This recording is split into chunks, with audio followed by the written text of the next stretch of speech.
വിടർന്നൊരു ചെമ്പനീർ മുകുളമായി നീ എന്റെ മുന്നിൽ നിന്നു.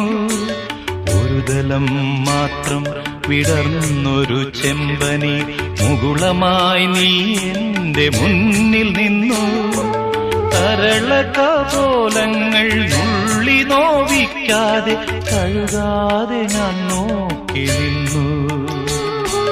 തരളകപോലങ്ങൾ നുള്ളി നോവിക്കാതെ കഴുകാതെ ഞാൻ നോക്കി നിന്നു. ഒരു ദലം മാത്രം വിടർന്നൊരു ചെമ്പനീർ മുകുളമായി നീ എന്റെ മുന്നിൽ നിന്നു.